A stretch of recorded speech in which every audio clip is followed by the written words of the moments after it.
ஜம்மு காஷ்மீர் ஹரியானா சட்டமன்ற தேர்தல் பிந்தைய கருத்து கணிப்பு முடிவுகள் தற்போது வெளியிடப்பட்டிருக்கிறது. 90 தொகுதிகளை கொண்ட ஜம்மு காஷ்மீர் சட்டப்பேரவைக்கு 3 கட்டங்களாக தேர்தல் நடைபெற்றது. ஹரியானா கருத்து கணிப்பு முடிவுகள் தற்போது வெளியிடப்பட்டிருக்கிறது. ரிபப்ளிக் தொலைக்காட்சி நடத்திய கருத்து கணிப்பில் காங்கிரஸ் 55 முதல் 62 தொகுதிகளை கைப்பற்றி ஆட்சியை கைப்பற்றும் என்று ரிபப்ளிக் தொலைக்காட்சி நடத்திய கருத்து கணிப்பில் தெரிய வந்திருக்கிறது. பாஜகவிற்கு 18 முதல் 24 தொகுதிகள் கிடைக்கலாம் என்றும் அந்த கருத்து கணிப்பில் கூறப்பட்டிருக்கிறது. இது குறித்தான கூடுதல் விவரங்களை சிறப்பு செய்தியாளர் யோகேஸ்வரன் வழங்க கேட்கலாம். வணக்கம் யோகேஸ்வரன். தற்போது ஜம்மு காஷ்மீர் மற்றும் ஹரியானா மாநிலங்களுக்கான தேர்தலுக்கான பிந்தைய கருத்து கணிப்பு முடிவுகள் வெளியிடப்பட்டிருக்கிறது. இது குறித்தான கூடுதல் விவரம். 90 தொகுதிகளை கொண்ட ஹரியானா மாநிலம், 90 தொகுதிகளை கொண்ட ஜம்மு அண்ட் காஷ்மீருடைய யூனியன் பிரதேசம், இரண்டுக்குமே சட்டமன்ற தேர்தல் என்பது நடைபெற்று முடிந்திருக்கிறது. சட்டமன்ற தேர்தல் நடைபெற்று முடிந்த வாக்கு பெட்டிகள் அனைத்தும் அக்டோபர் 5ஆம் தேதி எண்ணப்பட்டு மக்கள் வாக்காளர்களுடைய முடிவுகள் என்ன என்று தேர்தல் ஆணையம் அதிகாரப்பூர்வமாக அறிவிக்க இருக்கிறது. அதற்கு முன்னதாக 90 தொகுதிகளை கொண்ட ஹரியானா மாநிலத்திற்கான சட்டமன்ற தேர்தல் வாக்குப்பதிவு இன்று காலை 7 மணிக்கு தொடங்கி மாலை 6 மணியுடன் நிறைவடைந்த நிலையில 6:30 மணிக்கு பிறகு தேர்தலுக்கு பிந்தைய கருத்து கணிப்பு முடிவுகளை வெளியிடலாம் என்று தேர்தல் ஆணையம் அதிகாரப்பூர்வமாக தெரிவித்திருந்த நிலையில தற்போது ஹரியானா மாநிலத்திற்கான தேர்தலுக்கு பிந்தைய கருத்து கணிப்பு முடிவுகள் வெளியாகி இருக்கிறது. இந்த தேர்தலுக்கு பிந்தைய கருத்து கணிப்பு முடிவுகளை நம்ம ஒரு பக்கம் ரிபப்ளிக் தொலைக்காட்சியோட இந்த கருத்து கணிப்பு முடிவுகளை திரையில பார்க்க முடிகிறது. இதை ஒப்பீட்டளவில் நம்ம பார்க்கலாம். இப்ப 2019 ஹரியானால இறுதியா நடைபெற்ற சட்டமன்ற தேர்தல், 5 ஆண்டுகளுக்கு ஒரு முறை சட்டமன்ற தேர்தல் நடைபெறுவது வழக்கம். 2024 இந்த மாதம் சட்டமன்ற தேர்தல் நடைபெற்று முடிந்திருக்கிறது. அப்படி என்றால் இறுதியான தேர்தல் 2019. 2019 நடைபெற்ற தேர்தல்ல மொத்தம் இருக்கக்கூடிய 90 சட்டமன்ற தொகுதிகள்ல எந்தெந்த கட்சிகள் எவ்வளவு இடங்கள்ல வெற்றி பெற்றிருக்கிறார்கள் அந்த நிலவரத்தை நம்ம முதல்ல பார்த்துடலாம். முதல்ல 90 சட்டமன்ற தொகுதிகள்ல பாரதிய ஜனதா கட்சி 40 இடங்கள்ல வெற்றி பெற்றிருக்கிறார்கள் 2019 சட்டமன்ற தேர்தல. அதே தேர்தல்ல காங்கிரஸ் கட்சி 31 இடங்களிலும், இந்திய தேசிய லோக்தள் கட்சி 1 இடங்களிலும், ஜனநாயக ஜனதா கட்சி 10 இடங்களிலும், இதர கட்சிகள் என்று சொல்லப்படக்கூடிய இண்டிபெண்டன்ட் கேண்டிடேட் அவங்க பார்த்தா 8 இடங்கள் அவங்க வெற்றி பெற்றிருக்கிறாங்க. இதுல பாரதிய ஜனதா கட்சி, ஜனநாயக ஜனதா கட்சி அப்படின்ற கட்சியுடைய 10 சட்டமன்ற உறுப்பினர்களோடு சேர்த்து ஆட்சி அமைத்து கடந்த 5 ஆண்டுகளாக 2 முதலமைச்சர்கள், மனோகர்லால் கட்டார் ஒரு முறையும், அதே போல நயாப் சிங் சைனி இறுதியாக சில மாதங்கள் என 5 ஆண்டுகளை பாஜக நிறைவு செய்திருக்கிறது. இந்த நிலையில் தான் இன்று ஹரியானா மாநிலத்திற்கான சட்டமன்ற தேர்தல் என்பது நடைபெற்று முடிந்திருக்கக்கூடிய நிலையில தேர்தலுக்கு பிந்தைய கருத்து கணிப்பு முடிவுகள் வெளியாகி இருக்கிறது. அதுல ஆளும் கட்சியாக இருக்கக்கூடிய பாரதிய ஜனதா கட்சி வெறும் 18 24 சட்டமன்ற தொகுதிகளில் மட்டுமே வெற்றி பெற முடியும் என்பதை தேர்தலுக்கு பிந்தைய கருத்து கணிப்பு முடிவுகளாக தெரிவிச்சிருக்காங்க. 2019 40 இடங்கள்ல வெற்றி பெற்றிருக்கக்கூடிய பாஜக இந்த முறை 18 சட்டமன்ற தொகுதிகளிலிருந்து 24 சட்டமன்ற தொகுதிகள் வரை மட்டுமே அவர்களால் வெல்ல முடியும் அப்படின்ற தகவல்களை தேர்தலுக்கு பிந்தைய கருத்து கணிப்பு முடிவுகளாக தேசிய ஊடகங்கள் வெளியிட்டிருக்காங்க. அதே நேரத்துல எதிர்கட்சி அந்தஸ்தில் இருக்கக்கூடிய காங்கிரஸ் கட்சி ஹரியானா மாநிலத்துல ஆளும் கட்சியாக மாறப்போகிறது அப்படின்றது தேர்தலுக்கு பிந்தைய கருத்து கணிப்பு முடிவுகளை தெரிந்து கொள்ள முடிகிறது. தேர்தலுக்கு பிந்தைய கருத்து கணிப்பு முடிவுகளின்படி ஹரியானா மாநிலத்துல காங்கிரஸ் கட்சி மொத்தம் உள்ள 90 சட்டமன்ற தொகுதிகள்ல 55 தொகுதிகள்ல இருந்து 62 தொகுதிகள் வரைக்கும் காங்கிரஸ் கட்சி வெற்றி பெற்று மீண்டும் 10 ஆண்டுகளுக்கு பிறகு ஆட்சியை கைப்பற்ற போகிறார்கள் அப்படின்றது தேர்தலுக்கு பிந்தைய கருத்து கணிப்பு முடிவுகளாக வந்திருக்கிறது.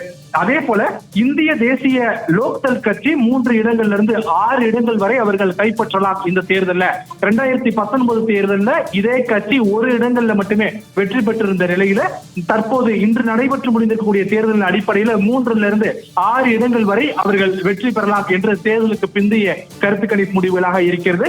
கடந்த முறை 10 இடங்கள்ல வெற்றி பெற்றிருந்த ஜனநாயக ஜனதா கட்சி இந்த முறை வெறும் 3 இடங்கள்ல மட்டுமே அவர்களால் வெற்றி பெற முடியும் என்றது தேர்தலுக்கு பிந்தைய கருத்து கணிப்புகளாக இருக்கிறது.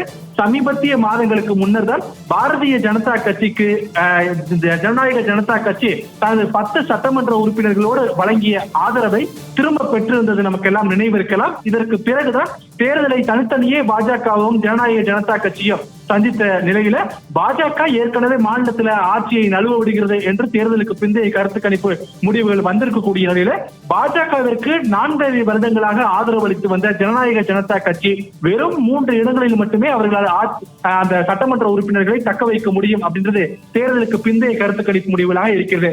ஹரியானா மாநிலத்துல ஆம் ஆத்மி உள்ளிட்ட இன்னும் சில கட்சிகள் பிராந்திய கட்சிகளாக அவங்க களத்துல இறங்கியிருக்காங்க. அவர்களை பொறுத்தவரையிலுமே 2 to 5 இடங்கள் வரை இதர கட்சிகள் மற்றவை அப்படின்ற உறுப்பினர்கள் தேசிய கட்சிகள் இந்த பட்டியலை கொடுத்திருக்கிறாங்க. ஜம்மு அண்ட் காஷ்மீருக்கும் சரி ஹரியானாவுக்கும் சரி யார் வெற்றி பெறப் போகிறார்கள்? மத்தியில் இருக்கக்கூடிய ஆட்சிக்கு பக்கபலமாக இருக்கக்கூடிய 2 மாநிலங்கள் அது யூனியன் பிரதேசமாக மாற்றப்பட்ட பிறகு நடைபெறக்கூடிய தேர்தல். ஹரியானாவை பொறுத்தவரையிலுமே 5 ஆண்டுகளுக்கு பிறகு நடைபெறக்கூடிய தேர்தல். ஆனால் ஜம்மு அண்ட் காஷ்மீரை பொறுத்தவரையிலுமே 10 ஆண்டுகளுக்கு பிறகு நடைபெறக்கூடிய சட்டமன்ற பொது தேர்தல். ஜம்மு காஷ்மீர்லயும் சரி ஹரியானாவிலும் சரி யார் வெற்றி பெறப் போகிறார்கள் என்பது அக்டோபர் 5ஆம் தேதி வாக்காளர்கள் எழுதியிருக்கக்கூடிய அந்த முடிவுகள் எண்ணப்பட்டு அறிவிக்கப்படும் என தெரிவிக்கப்பட்டிருக்கூடிய நிலையிலே தேர்தலுக்கு பிந்தைய கருத்து கணிப்பு முடிவுகள் எல்லாம் தற்போது வெளியாக இருக்கக்கூடிய நிலையில ஹரியானாவுல ஆளும் கட்சியாக இருக்கக்கூடிய பாஜக தன்னுடைய ஆட்சியை இழக்கிறது அப்படின்றதால் பெரும்பாலான தேசிய ஊடகங்கள் NDTVல தொடங்கி அதே போல ரிபப்ளிக் தொலைக்காட்சியாக இருக்கட்டும் இப்படியான பல்வேறு தேசிய ஊடகங்கள் தன்னுடைய தேர்தலுக்கு பிந்தைய கருத்து கணிப்பு முடிவுகளை வெளியிட்டிருக்கிறார்கள். முக்கியமாக இந்த கருத்து கணிப்புகளை கையாளக்கூடிய சி ஓட்டர் உள்ளிட்ட நிறுவனங்களோடு இணைந்து இந்த கருத்து கணிப்புகளை நடத்தி இருக்கக்கூடிய தேசிய ஊடகங்கள் வெளியிட்டிருக்கக்கூடிய இந்த கருத்து கணிப்பு முடிவுகளின்படி பாரதிய ஜனதா கட்சி தற்போது ஹரியானா மாநிலத்தில் ஆளும் கட்சியாக இருக்கக்கூடிய நிலையில அதிகபட்சமாக 27 இடங்கள் வரை மட்டுமே அவர்களால் பெற முடியும். ஆனால் இந்த முறை காங்கிரஸ் கட்சி தான் ஆட்சி அமைக்க போகிறது என்பது தேர்தலுக்கு பிந்தைய கருத்து கணிப்பு முடிவுகளாக இருக்கிறது என்பதை தேசிய ஊடகங்கள் வெளியிட்டிருக்கக்கூடிய இந்த கருத்து கணிப்புகளின்படி தெரிந்து கொள்ள முடிகிறது. செய்தார் யோகேஸ்வரன், இந்த தேர்தலுக்கு பிந்தைய கருத்து கணிப்பு முடிவுகளை பார்க்கும்போது இந்த 2 மாநிலங்களிலும், அதாவது ஜம்மு காஷ்மீர் மற்றும் ஹரியானா ஆகிய 2 மாநிலங்களிலும் காங்கிரஸே ஆட்சி அமைக்க அதிக வாய்ப்பு இருப்பதாக பார்க்கப்படுகிறது. தேர்தலுக்கு முன்பு எடுக்கப்பட்ட கருத்து கணிப்போடு இந்த கருத்து கணிப்பு ஒத்துப்போகிறதா அல்லது ஏதேனும் மாற்றம் தற்போது தெரிகிறதா? தேர்தலுக்கு முந்தைய கருத்து கணிப்புகளை பொறுத்தவரையில் எந்த ஒரு ஊடகங்களுமே உறுதியாக சொல்லப்படவில்லை. ஹரியானா மாநிலத்தில் பாஜக தான் 3வது முறையாக ஆட்சி அமைக்கப் போகிறார்கள். இந்த முறை 2024 அக்டோபர் மாதம் இன்று நடைபெற்று முடிந்திருக்கக்கூடிய இந்த சட்டமன்ற தேர்தலில் வெற்றி பெற்று ஹாட்ரிக் ஆட்சியை எடுக்க போகிறது பாஜக அப்படின்னு எந்த ஒரு தேசிய ஊடகங்களுமே தெரிவிக்கப்படவில்லை. மாறாக கடுமையான போட்டி இருக்கும், ஒரு இழுபறி நீடிப்பதற்கான வாய்ப்புகள் இருக்கிறது அப்படின்னு தேர்தலுக்கு முந்தைய கருத்து கணிப்பு முடிவுகளாக வெளியிட்டிருந்தார்கள். இந்த நிலையில தேர்தலுக்கு பிந்தைய கருத்து கணிப்பு முடிவுகள்ல பாஜக ஆட்சியை கைநழுவுகிறது. அதே நேரத்தில் காங்கிரஸ் கட்சி 10 ஆண்டுகளுக்கு பிறகு ஆட்சியை கைப்பற்றுகிறது அப்படின்ற விவரங்களை எல்லாம் பார்க்க முடிகிறது.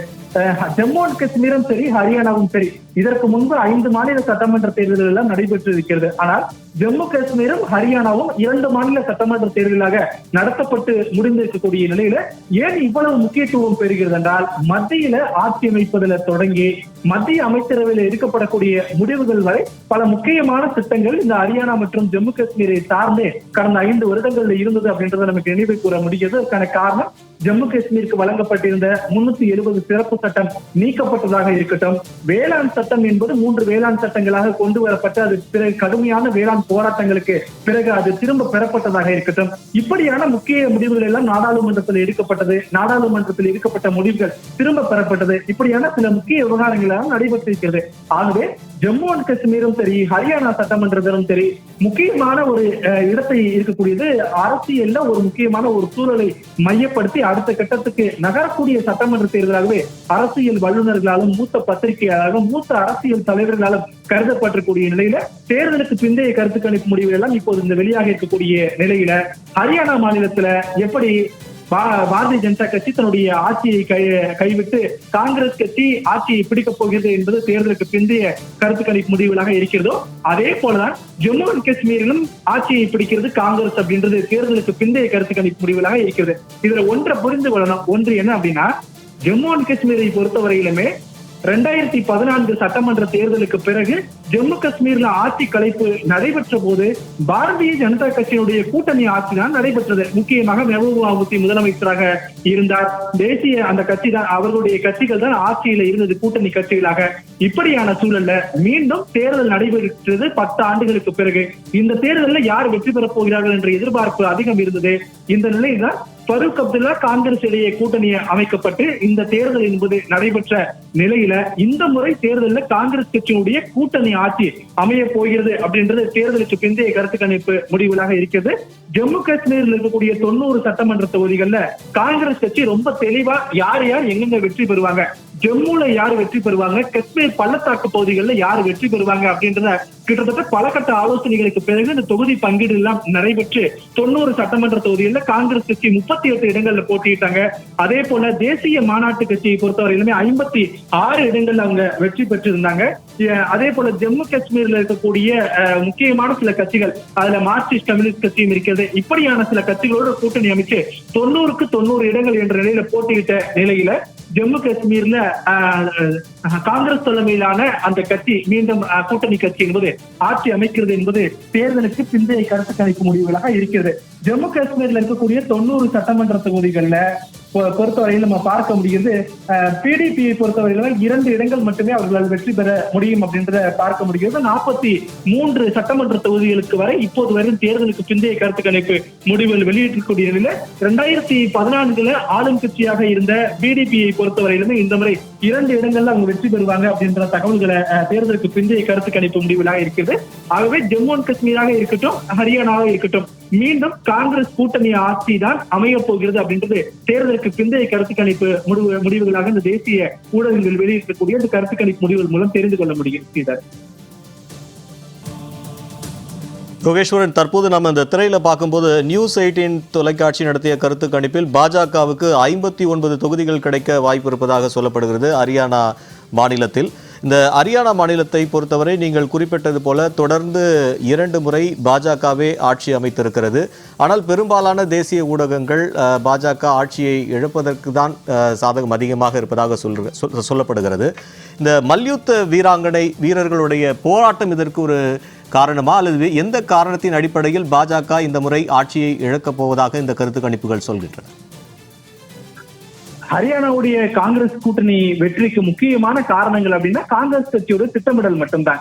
பொதுவாகவே இந்த சில மாநிலங்கள்ல தேர்தல் அறிவிக்கப்படும் போது பத்திரிகையாளர்களாக தேர்தலுடைய உன்னிப்பான நடவடிக்கைகளை கவனிப்பது வழக்கம். அப்படியான பட்சத்துல காங்கிரஸ் கட்சியை பொறுத்தவரையிலுமே பாரதிய ஜனதா கட்சி தங்களுடைய அந்த குறிப்பாக வேட்பாளர்கள் பட்டியலை வெளியிட்டதற்கு பிறகே காங்கிரஸ் கட்சி வெளியிட்டது. அப்படி காலங்கள் தாழ்த்தினாலும் கூட அவர்களுடைய திட்டங்கள் என்பது மிக கூர்மையாக ஹரியானா மாநிலத்தில் இருந்தது அப்படின்றத புரிந்து கொள்ள முடிந்தது. முக்கியமாக ஹரியானா மாநிலத்தில் முக்கிய பிரச்சனைகளாக இருப்பது 2 பிரச்சனைகள் தான் கடந்த 5 ஆண்டுகள்ல. ஒன்று வேளாண் சார்ந்த பிரச்சனைகள். எனவே வேளாண் சார்ந்த பிரச்சனைகளை மையப்பட்டு தேர்தல் பிரச்சாரங்களாக இருக்கட்டும், காங்கிரஸ் கட்சியினுடைய வாக்குறுதிகளாக இருக்கட்டும், இன்னும் சொல்ல போனால் வேட்பாளர்களை தொகுதிகளில் களம் நிறுத்துவதில் முதற்கொண்டு அதிக கவனங்களை காங்கிரஸ் கட்சி செலுத்தியது. 2வது பிரச்சனையாக இருக்கக்கூடியது மல்யுத்த வீரர்களுடைய போராட்டம். டெல்லியில போராட்டம் நடைபெற்றாலும் கூட ஹரியானா மாநிலத்தில் இதனுடைய எதிரொலிப்பு பிரதிபலிப்பு மிக அதிகமாகவே இருந்தது. அப்படியான சூழல் தான் வினேஷ் போகத்தை அம்மாநிலத்தில் ஒரு வேட்பாளராகவே அறிவித்து தேர்தலை களம் கண்டிருக்கிறது காங்கிரஸ் கட்சி. இப்படியான சூழல்கள் எல்லாம் காங்கிரஸ் கட்சிக்கு கை கொடுத்திருக்கக்கூடிய நிலையிலே காங்கிரஸ் கட்சி ஹரியானா மாநிலத்தில் வெற்றி பெறுகிறது அப்படின்றது தேர்தலுக்கு பிந்தைய கருத்து கணிப்பு முடிவுகளாக இருக்கிறது. 2வது ஜம்மு அண்ட் காஷ்மீரை பொறுத்தவரையிலுமே 370 சட்டம் ரத்து செய்யப்பட்டது. அந்த ரத்து செய்யப்பட்டதற்கு பிறகாக மாநில அந்தஸ்து என்பது ஜம்மு காஷ்மீர் வந்து விலக்கப்பட்டது. தற்போது அங்கு ஆளுநருடைய ஆட்சி இருக்கிறது. இந்த விவகாரங்கள் எல்லாம் காங்கிரஸ் கட்சி பாஜக இடையே ஜம்மு காஷ்மீர் தேர்தல் பிரச்சாரத்தில் முக்கிய திருப்பு முனையாக அமைந்தது. பாஜக 370 சட்டம் மீண்டும் திரும்ப பெறப்படாது என்று அவர்கள் தெரிவித்தார்கள், மீண்டும் கொண்டு வரப்பட மாட்டாது என்று தெரிவித்தார்கள். ஆனால் காங்கிரஸ் கட்சியோ அந்த விவகாரத்தை கையில் எடுக்காம ஜம்மு காஷ்மீருக்கு மாநில அந்தஸ்தை நாங்க வழங்குவோம் அப்படின்ற உறுதிமொழியை கொடுத்து அவங்களுடைய தேர்தல் பரப்புரைகளை எல்லாம் சந்தித்திருக்கிறார்கள். இப்படியாக காங்கிரஸ் கட்சியுடைய அந்த தேர்தல் வாக்குறுதிகளாக இருக்கட்டும், வேட்பாளர்களை தேர்வு செய்வதாக இருக்கட்டும், கூட்டணி கட்சிகளுக்கு சரிவர தங்களுடைய தொகுதிகளை ஒதுக்கீடு செய்வதாக இருக்கட்டும், இப்படியான விஷயங்களுக்கு எல்லாம் அதிக கவனம் செலுத்தியிருக்கார்கள் அப்படின்ற தேர்தலுக்கு முந்தைய பார்வையிலும் பார்க்க முடிகிறது. தேர்தலுக்கு பிந்தைய பார்வையிலும் கூட கிட்டத்தட்ட அதுவே உறுதி செய்ய முடிகிறது காங்கிரஸ் கட்சியுடைய வெற்றி அப்படின்றத. ஆனா மக்களவை தேர்தலிலும் இதே போலதான் தேர்தலுக்கு பிந்தைய கருத்து கணிப்பு முடிவை தான் பாஜகவிற்கு சாதகமாக வந்து பின்னர் பாஜகவிற்கு அது எப்படி மிகப்பெரிய அடியாக அமைந்ததெல்லாம் நாம் பார்க்க முடிகிறது. ஆகவே விரிவான விவரங்களுக்கு நன்றி யோகேஸ்வரன்.